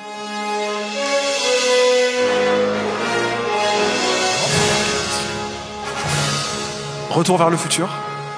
Ouais. Vous l'aviez ou pas? Donc voilà, le temps et la race, ça donne, c'est un sujet inépuisable en comédie. Retour vers le futur en 2 mots, je sais qu'il y a des jeunes ici. On suit les aventures de Marty McFly, un lycéen un peu rebelle, mais pas tant que ça. Il fait du rock et il a un skateboard. Alors, dans l'Amérique de Reagan, c'est presque un bad boy. C'est ça. Il devient ami avec Doc Brown, un savant fou qui crée quoi? Une machine à voyager dans le temps. Donc Doc Brown le renvoie 30 ans plus tôt, en 1955, où Marty McFly va devoir manipuler ses parents pour qu'ils tombent amoureux l'un de l'autre au risque de disparaître lui-même. Cool. Sauf que pour un personnage noir, les enjeux sont différents, hein, dans les années 50. Non, ça se passait bien, non? Comme disait quelqu'un qu'on ne peut pas citer, Louis C.K., les noirs ne peuvent pas déconner avec les machines à remonter dans le temps. Avant 1980, non merci, je veux pas y aller. Donc, à la place de Michael J. Fox qui joue Marty McFly ici, je prends la véritable star montante des années 80, le seul, l'unique, Eddie Murphy. Bien vu. Oui. Ils sont tous les deux de 1961. Eddie Murphy, j'en ai parlé en long, en large, en travers dans l'épisode 2 de cette saison. Je pense qu'il a largement les épaules pour le faire. Il faudrait peut-être raser la moustache pour faire le lycéen, mais sinon ça va. Pour Doc Brown, à la place de Christopher Lloyd, je prends Richard Pryor. Légende du stand-up, ouais, légende du stand-up qui a déjà joué en fait avec Eddie Murphy en vrai dans un film qui n'a pas du tout marché, qui s'appelle Les Nuits de Harlem, sorti en 89. Richard Pryor était lui-même complètement fou, il s'est immolé par le feu en s'aspergeant de rhum, enfin un truc assez incroyable. Donc voilà, je pense que ça va très bien en Doc Brown. Pour Lorraine, la maman adolescente, sexy, malaise. Parce que oui, du coup, elle sait pas que Marty c'est son futur fils, donc elle essaie de le pécho.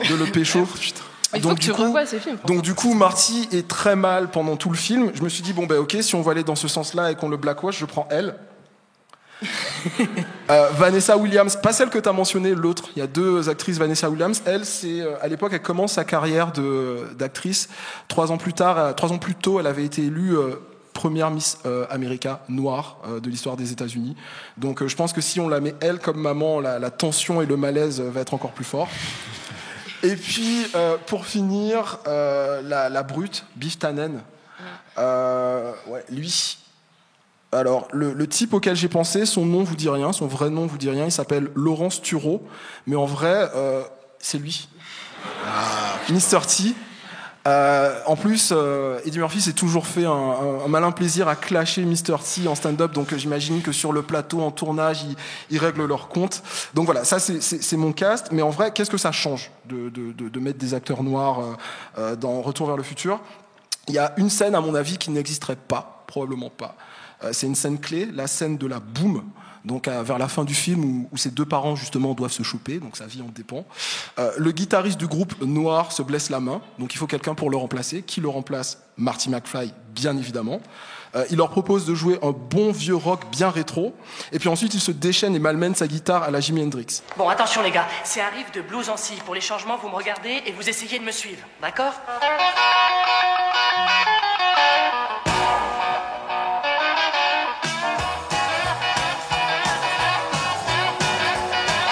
Puis après, voilà. C'était vachement culte en fait dans le film. Et il y a un petit kick à la fin. Donc les gens réagissent pas. Je crois que vous n'êtes pas encore prêts pour ce genre de choses. Et en fait, c'est assez drôle, c'est bien amené, c'est un peu ce truc de, voilà, la musique edgy, il ramène la musique des années 80 dans les années 50, etc. C'est bien amené. Il y a un petit problème dans cette scène. On voit un des musiciens, donc un des musiciens noirs, qui s'appelle Marvin Berry, qui appelle son cousin Chuck pour lui faire écouter ce son, trop en avance sur son époque. Comme quoi, un blanc des années 80 qui retourne dans les années 50, tout ce qui peut amener, tout ce qui se passe des années 80 en innovation musicale, c'est le rock'n'roll. Ok. Et écoutez ça. Check, c'est Marvin. Oui, ton cousin Marvin Berry. Il y a quelque temps, tu m'as dit que tu cherchais un son nouveau, hein? Bon, alors, écoute ça! Alors, le morceau que Marty joue s'appelle Johnny B. Good et c'est un classique écrit par Chuck Berry. Donc, en fait, ce que le film implique, c'est que c'est un blanc qui voyage dans le temps, qui a soufflé le rock à l'oreille des Noirs, donc Side Eye, merci beaucoup. Je pense que dans une version noire, Marty, en fait, il retournerait dans les années 50 pour essayer d'assassiner Elvis et de sauver le rock. Mais j'ai envie de dire, bon... c'est trop dark, quoi. C'est trop dark? Bah, les vainqueurs l'écrivent, les vaincus racontent l'histoire. Wow, tu fais trop plaisir, putain. Voilà, c'est tout pour moi.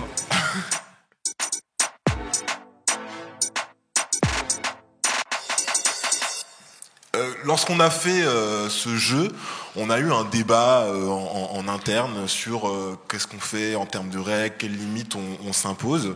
Et du coup, ça a donné une discussion assez intéressante que je voulais partager avec vous, en fait. La logique de notre jeu de faire du blackwashing, bon, d'abord évidemment c'est de se marrer, c'est de s'amuser, c'est de célébrer des acteurs qu'on aime bien, les actrices qu'on aime bien. C'est également de remettre en cause la logique du whitewashing qui consiste à effacer les minorités de l'espace filmique et les remplacer par des acteurs blancs, au mépris à la fois de la diversité, mais surtout de la vraisemblabilité, en fait. De la... Genre les blancs ont inventé le rock, quoi. Par exemple. Et du coup, je me suis dit, mais est-ce que je disais à Mélanie, mais attends, tu veux remplacer tous les acteurs, enfin, tu veux remplacer le cast de Game of Thrones, mais est-ce que c'est plus légitime en fait de mettre des noirs partout, des blancs partout? Dans Game of Thrones, par exemple, ok, c'est un monde de fantasy, mais certains royaumes s'inspirent d'endroits réels. Par exemple, les Dothraki, clairement pour moi c'est des espèces inspirés de la Mongolie. Le royaume de Dorne, on dirait que c'est un peu inspiré de l'Empire ottoman. Et donc j'aurais vu l'Andalousie, tu vois, on voit... oui, parce que Pedro Pascal, quoi. Mais ça n'empêche pas que dans ces trucs-là, tout le monde est blanc aussi, tu vois. Bien sûr, mais ce que je veux dire, c'est est-ce que du coup c'est plus légitime? Moi-même, je me suis posé des questions. Est-ce que c'est légitime de blackwasher Titanic, sachant que Titanic, c'est en 1902, c'est ça, ou 1912 que le Titanic 16, que le Titanic sombre.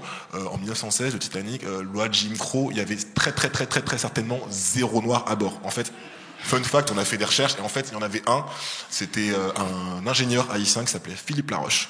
Voilà, comme quoi on apprend tous les jours. Mais en gros, je me suis dit, est-ce que finalement c'est vraisemblable de faire ça? Et d'ailleurs, même s'il y avait un Renoir sur le Titanic, vous l'imaginez essayer de choper une meuf de la première classe blanche, ça aurait été compliqué pour lui. Donc, c'est 1912 pour info. Merci, 1912. Pour le côté éducation de ce podcast. Et donc voilà, et donc ça m'a fait penser un peu à tous les débats qu'on peut entendre sur le blackwashing, sur le whitewashing, et notamment le fait que oui, mais comment ça se fait qu'on veuille remplacer tout le temps des personnages blancs, des acteurs blancs par des personnages de couleur? On fait ça juste pour saupoudrer comme Salt Bae. On veut saupoudrer comme ça des gens là où ils n'ont pas lieu d'être, juste pour faire plaisir aux minorités, ce que je disais tout à l'heure à propos de Ahmed Silla par exemple. En fait, un film par exemple sur la cour de Versailles de Louis XIV avec que des acteurs blancs, genre par exemple L'homme au masque de fer, Leonardo DiCaprio, tout ça, avec que des acteurs blancs, ça me choque absolument pas. Est-ce que ça te choque Gérard Depardieu qui fait le comte de... Enfin, Alexandre Dumas, par exemple, tu vois. Là, justement, là c'est plus choquant. Et c'est pas la même chose. Nous, on va pas s'indigner sur un film sur la cour de Versailles avec des blancs. On va pas demander à ce que demain ce soit Omar Sy qui joue Louis XIV. Vraiment, c'est pas ça le point. C'est pas politiquement correct pour être politiquement correct. Par contre, quand on mate une série culte comme Friends qui se déroule en plein New York, à Manhattan, et que on voit en 10 saisons 0 acteur à part ma meuf sur Aisha Tyler, 0 acteur ou actrice noir ou latino, là on se pose des questions et c'est là où on appelle les JW de Twitter. Quand par exemple la BBC produit un dessin animé qui date maintenant de 2014, mais là en fait le dessin animé a refait surface en 2017 pour une raison que j'ignore, Internet. Quand la BBC produit un dessin animé sur la Rome antique et que l'un des personnages qui est dépeint, c'est un soldat, un haut gradé, un militaire romain, qui est noir et qui est marié à une femme blanche et qui a des gosses métis. Quand les trolls d'internet commencent à dire comment ça se fait qu'il y a un noir, il n'y a pas de noir dans la Rome antique, et qu'il y a une chercheuse d'Oxford qui s'évertue à dire si, en fait si, les mecs, c'est juste que l'histoire a été whitewashée et qu'on le sait pas, que c'est pas très bien connu du grand public, mais en fait si. C'est là en fait qu'il y a un vrai enjeu sur le whitewashing, et c'est là qu'on intervient nous. Il y a un autre truc qui est intéressant, et du coup quand j'ai eu le débat avec toi, Mel, tu m'as tout de suite fait remarquer ça, c'est que par exemple, qu'est-ce qu'on fait avec des trucs de fantasy comme Game of Thrones où il y a des dragons, mais il n'y a pas de noir, mais par contre des marcheurs blancs, ironie, ça y en a, les dragons qui reviennent, les sorcières, etc. Il n'y a pas de sous. Par contre, quand c'est pour remettre un noir qui n'est pas un esclave, c'est plus compliqué.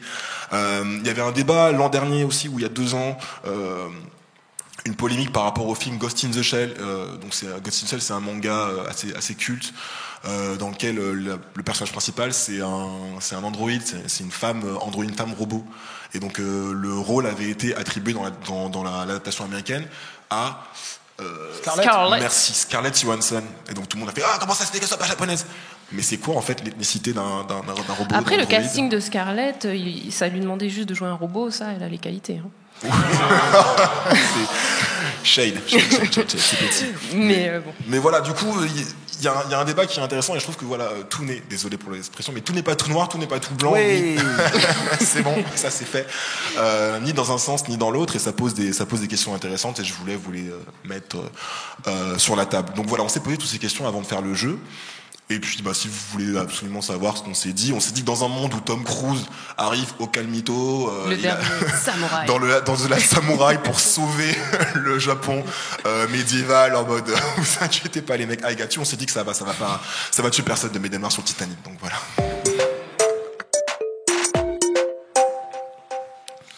Ok, donc c'est le moment des recommandations. Les recommandations.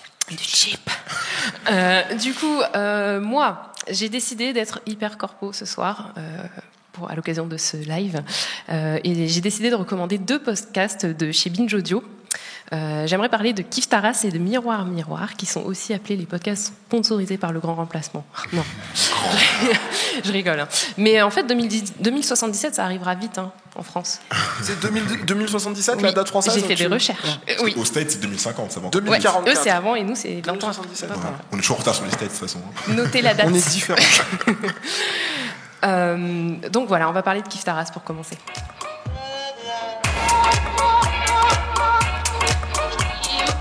Alors, Kif Taras, c'est un talk qui est animé par Rokhaya Diallo et Grassley, qui parle de race, comme son nom l'indique. Et dedans, donc, c'est 2 femmes françaises, une noire, une asiatique, qui échangent sur des problématiques sociétales à travers leur expérience personnelle. Moi, je trouve que ça nous change pas mal des émissions du service public et privé, où les concernés sont rarement conviés pour parler du point de vue société. Et entre autres, pour donner leur avis, généralement, on préfère les éditorialistes ou les animateurs blancs. Raphaël Enthoven. Alors pour l'instant, il n'y a que 7 épisodes de Kif Taras, mais qui sont de qualité. J'en commande 2 en particulier. Celui qui s'appelle La Geisha, la Panthère et la Gazelle, qui aborde l'exotisation et la fétichisation des femmes non blanches dans la culture occidentale, notamment par le porno. Je trouve que c'est vraiment une réussite. Et le deuxième, c'est Les Blancs ont-ils une couleur ? Qui est à faire écouter à tous vos amis blancs au Nouvel An, pour les aider à se déconstruire. Parce que non, le blanc n'est pas neutre. Donc c'est une bonne piste de réflexion.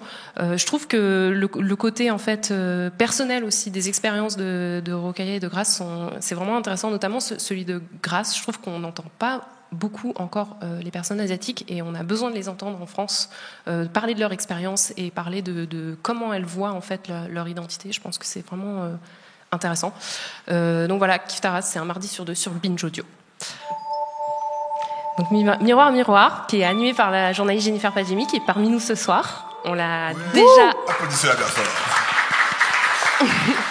On l'a déjà accueillie dans le chip. Elle nous soutient vraiment depuis le début, Jennifer. Donc big up. Et donc son podcast, ça parle pas nécessairement du fait d'être noir ou en France, mais ça déconstruit surtout les représentations en général. Comment la société nous traite quand on est gros, quand on est homo, handicapé, comment fonctionne le colorisme. Il y a 6 épisodes, dont un sur les hommes gays dans le reflet de la pop culture, que j'ai vachement apprécié. Et l'autre, que j'ai beaucoup aimé, c'est sur la dépigmentation et l'industrie de la peau blanche. Donc moi, je trouve pareil que, en fait, c'est intéressant. Les invités sont vraiment toujours calés sur leur sujet et vont toujours apporter quelque chose de plus que ce qu'on peut lire quand on lit un article dans un magazine mainstream français. Voilà. Elle a reçu aussi Marie Da Silva, qu'on avait aussi vu dans le podcast, qui je trouve est toujours une... Enfin, moi, à chaque fois que j'écoute cette fille, j'ai le cerveau qui explose parce que j'apprends toujours plein de trucs sur comment gérer le fait d'être une minorité et comment ne pas se laisser définir par le regard que la société a sur nous, mais en fait poser nous-mêmes nos propres limites, dire voilà, ça j'accepte pas, ça je le suis, et même si on me dit que je peux pas l'être, je le suis. Donc Miroir, pareil, c'est un mardi sur 2 aussi sur Binge Audio.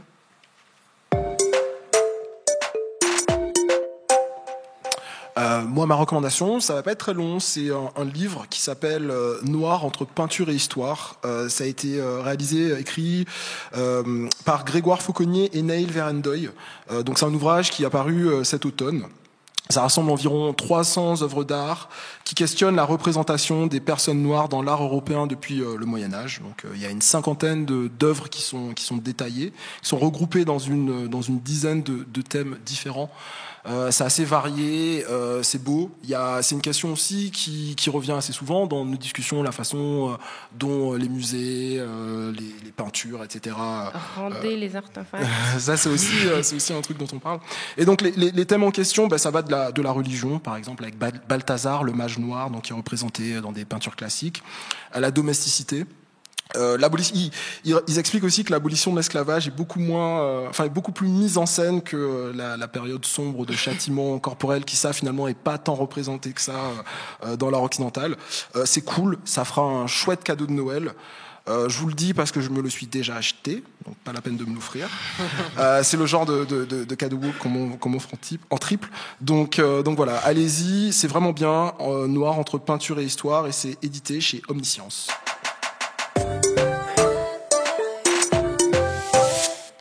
Alors moi, ma recommandation, ça va être un peu moins intello que celle de Kevin. Désolé, j'arrête. Mais j'arrête de t'intello-shamer. Mais ça va être un peu plus fun aussi.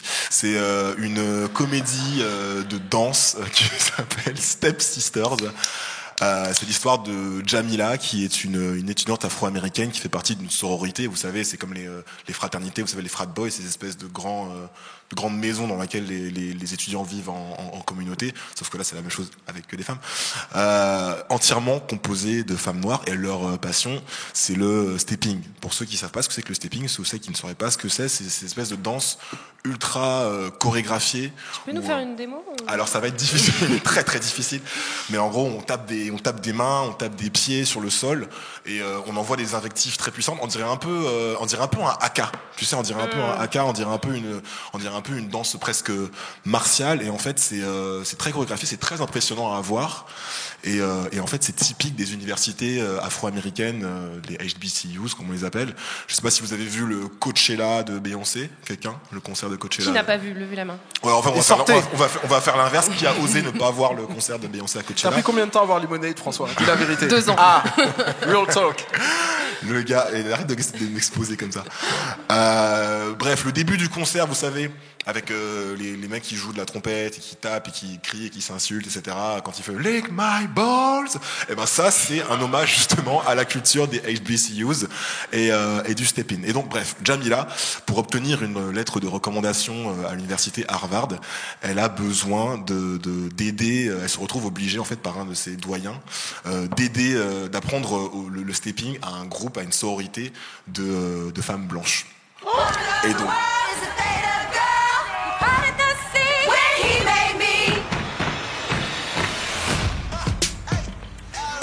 J'arrive pas à croire que tu danseras pas avec nous cette année. Je dois me concentrer sur Harvard. Il y a une vidéo circulant sur le net qui montre une sœur des Sigma Beta Beta s'envoyer en l'air dans leur jardin. Il faut donner au SBB une image positive de filles contribuant à la communauté. Vous avez pas une grande compétition bientôt, ce truc de step de bienfaisance? Si, mais je peux pas leur apprendre. Ma communauté va me renier. Vous faites oublier cette débâcle des SBB et je vous garantis votre admission à Harvard. Voilà. Donc, comme la je disais... VF de Netflix. Non, mais c'est trop bien. Franchement, ce film est trop bien. Donc, en gros, voilà, la meuf doit apprendre le stepping à ses nanas, tout en cachant la vérité à ses copines noires qui ne veulent pas qu'elle fasse de l'appropriation culturelle et que tu vas pas apprendre le stepping blanche, tout en subissant les reproches de son petit ami qui est lui-même blanc, mais qui est un mec ultra libéral, progressiste, etc. et qui en fait est contre également l'appropriation culturelle, tout en se faisant également draguer par un autre mec qui n'est autre que le frère de sa pire ennemie, et qui est joué par, tu sais, dans Dear White People, le mec qui est très Black Panther là, tu sais. Ah, Reggie. Voilà, Reggie, voilà, qui joue d'ailleurs Reggie dans les deux aussi, pareil. Donc voilà, bref, Step Sister, c'est le mélange parfait entre Dear White People et Pitch Perfect. Il y a de la musique, il y a de l'humour, il y a des trucs comme ça, il y a des chorégraphies. Je sais pas pourquoi j'ai pas regardé encore. Non mais franchement, il est génial. C'est drôle, c'est feel good, c'est super également intelligent dans le traitement des personnages. Et c'est super bien chorégraphié. Et c'est gratos sur Netflix, donc allez-y quoi. Gratos. Voilà, c'est la conclusion. C'était le Chip. On revient dans 15 jours, c'est ça? Ouais. En fait, ce sera un épisode un peu spécial. Oui, du ce coup, sera parce l'épisode, que... en fait, on sera en slip chez nous, mais on aura déjà enregistré une semaine avant. Quoi. Oui, voilà, c'est ça. En fait, on retourne dès demain en studio pour enregistrer le prochain Chip. Du coup, il n'y aura pas de Trash ou Iconique. On va faire un truc un peu adapté. Voilà. Merci d'avoir été là avec nous ce soir. Ça nous a fait super plaisir. Merci à vous. Franchement.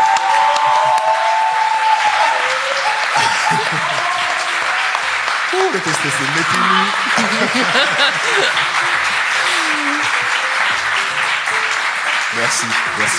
Merci beaucoup. Mettez-nous comme, applaudissez-nous, mais mettez-nous quand même 5 étoiles sur Apple Podcast. Vous avez pas tous mis des étoiles, vous avez pas tous mis des commentaires. Alors, merci d'être là, mais vous pouvez faire mieux. Il y a des traîtres dans ça. Non, je plaisante. Bref, mettez-nous 5 étoiles s'il vous plaît sur Apple Podcast, comme ça on remonte dans le truc. On a été... Petite nouvelle, Apple Podcast. Grave, on a été nommé dans la liste des 10 meilleurs podcasts de... Non, pas des 10, non, des meilleurs podcasts. Les meilleurs podcasts, enfin... Dans la liste des meilleurs podcasts. Les 3 meilleurs podcasts de l'année. Apple Podcast de 2018, donc c'est quand même pas mal. C'est grâce à vous, c'est grâce à vos nombreuses 5 étoiles, grâce à notre lobbying. Donc merci énormément à vous. Et voilà, on Twitter, se retrouve, Instagram. Oui, Twitter, excusez-moi. Vous pouvez nous retrouver donc sur Twitter, Instagram, @le Chip podcast. C'est bien ça. Le hashtag de la soirée, c'est le Chip Live. Voilà, qu'on puisse voir les photos, liker, tout ça. Si vous avez des Lightergram, n'hésitez pas. Si vous avez des questions à nous poser, si vous avez des trucs à nous dire après l'émission, bien sûr, on est là, on est disponible. Voilà, c'est tout. C'est ça, c'est bon. Bisous, merci à tous. L'émission, elle est réalisée par... L'émission a été réalisée par en live. Quentin Bresson, merci en live. Quentin. On le remercie. Faites du bien pour lui aussi, s'il vous plaît.